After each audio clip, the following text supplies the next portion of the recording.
next speaker on this panel, Captain Jonathan Bratten, I will introduce as the best naval thinker in the Army. And I have to be really nice to him because we have two Army JAGs here in the audience. And Army JAG, if you don't know, they're like Navy JAG except for the TV show. So, Captain.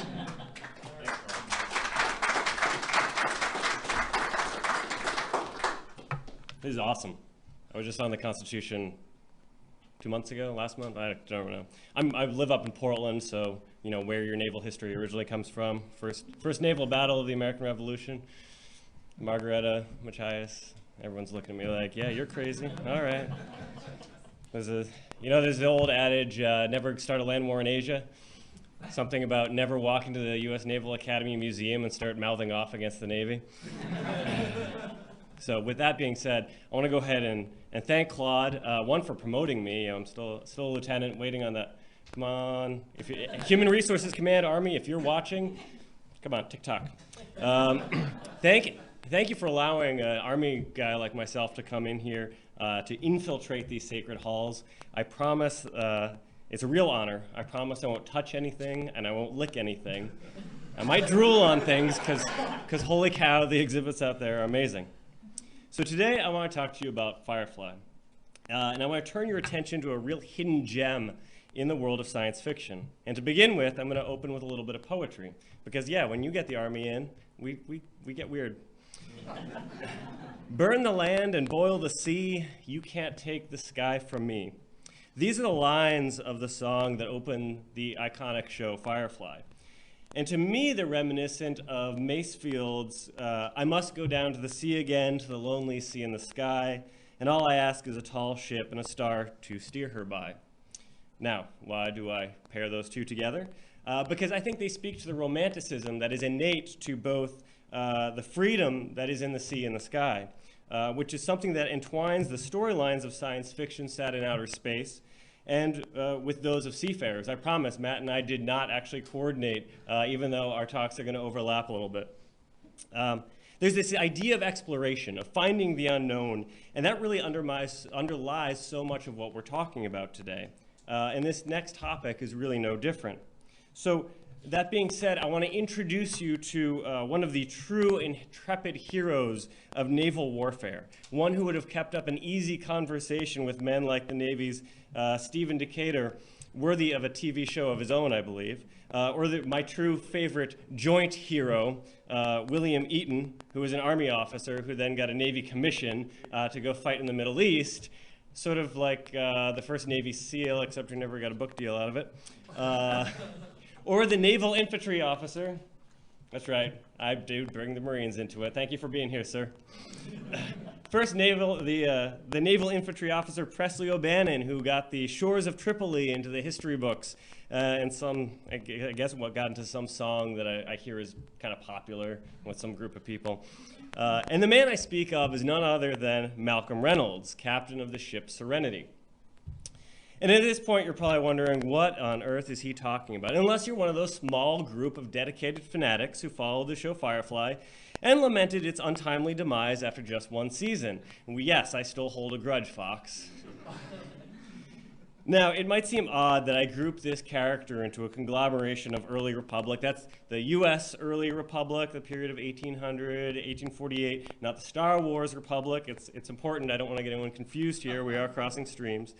I grouped this character into a conglomeration of early Republic personalities, given that Firefly ostensibly takes place in the year 2517. Yes, we're living, it's the 500th pre-anniversary of Firefly this year. It's very exciting times.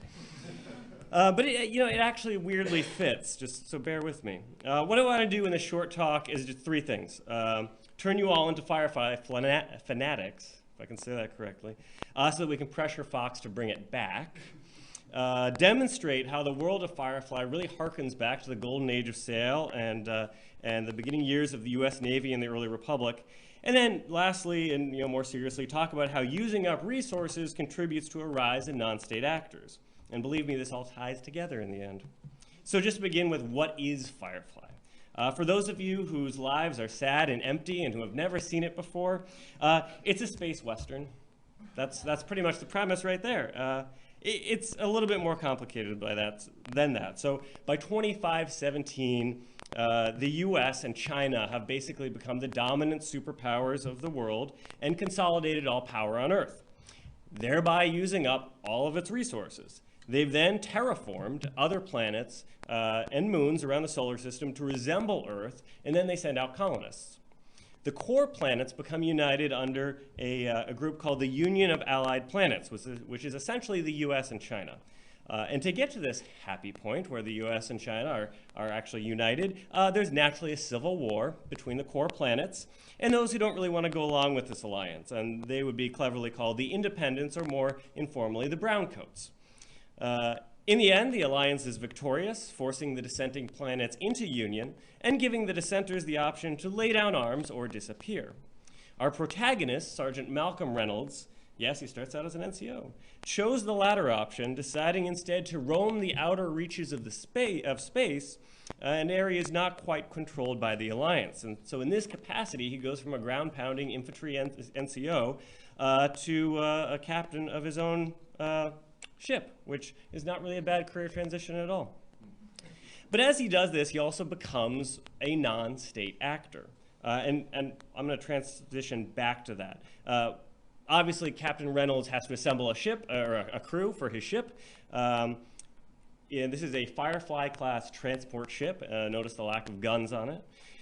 So naturally, of course, he gets a wisecracking pilot, a kick-ass first mate, a mechanic, an enforcer who is obsessed with large firearms and is essentially a Marine, an itinerant preacher, and a doctor accompanied by his mentally distraught sister. And the show revolves around the latter two being on the run from the Alliance, while Malcolm Reynolds smuggles goods and runs cargo to earn money, all while delivering some of the best one-liners in television history.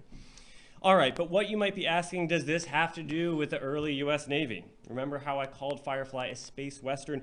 Really, what was the Old West but a throwback to the days of the early Republic when the mind of the United States was turned outwards to what could be explored on land and sea.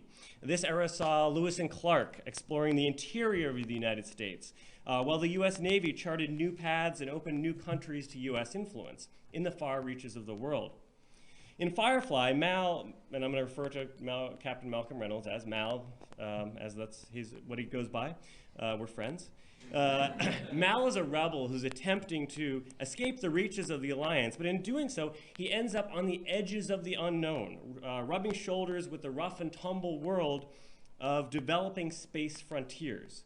And more often than not, he ends up going against the Alliance in defense of other, more helpless individuals, or just for his own ends. And so it's not an exact analogy to the early Republic. The US was far from being a golden-hearted individual, and yes, I did just anthropomorphize a nation state that went out of its way to defend others, mainly because at that point we were doing our best to try to defend our own self. But in the character of Mal Reynolds, I think we see a little of what we'd like to believe that we were, honorable and selfless. And a lot of what we actually were, practical, calculating, and out to make a buck. But Mal, like so many of the early Navy heroes, he finds himself bound by the strict code of honor which drives his decision-making as a captain. So I'd like to explore this idea of honor a little bit more because it's one that governs the entire world that Mal and his crew live in. Because in the far reaches and expanse of space, there's really not much more out there than one's own reputation.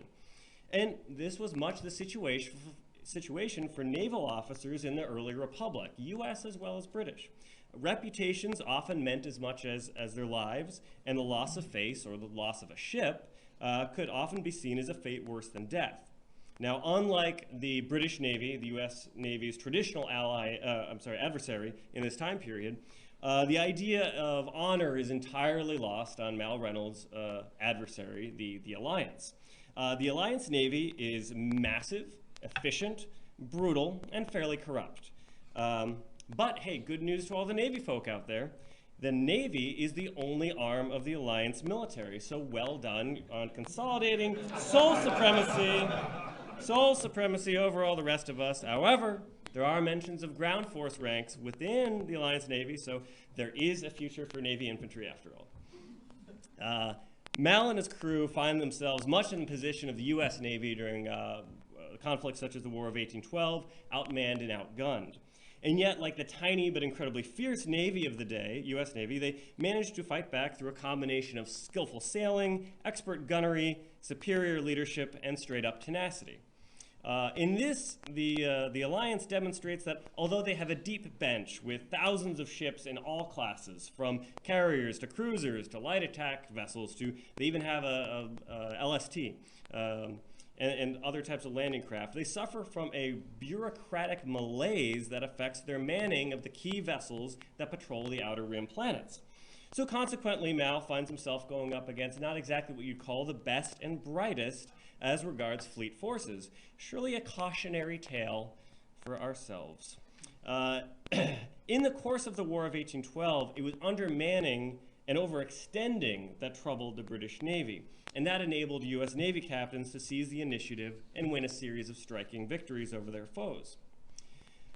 Mal emulates these leaders, these Navy leaders of the early Republic period, by essentially creating his own luck, with the knowledge that he, and only he, can bring himself and his crew out of the messes that he usually gets them into. And so Mal's exploits resemble such events as Stephen Decatur leading an expedition to burn the grounded USS Philadelphia in 1803. Mal routinely endangers his own life and limb to preserve his ship and crew.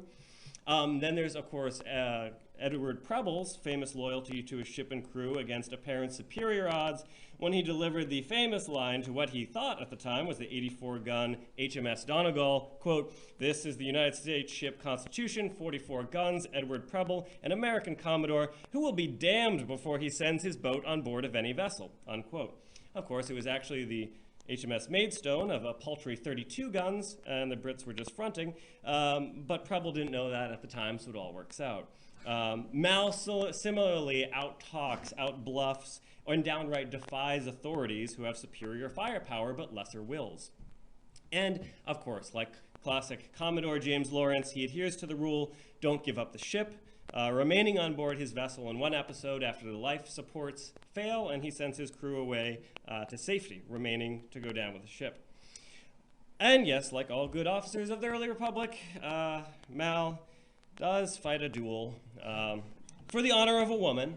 However, he breaks his resemblance to Stephen Decatur by simply not dying in that duel. But perhaps most pertinent to our discussion today, as regards the portrayal of navies and the future of the U.S. Navy, is Mal's role as a non-state actor, and especially the causes that drive him to it. Mal's voiceover intro to every show sums it up. Here's how it is. The Earth got used up, so we moved out and terraformed a whole new galaxy of Earths, some rich and flush with the new technologies, some not so much. The central planets, thems formed the Alliance, waged war to bring everyone under their rule. A few idiots tried to fight it, among them myself," end quote.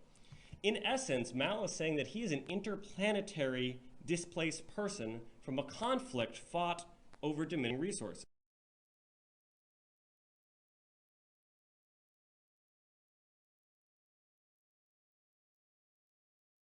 Recognize that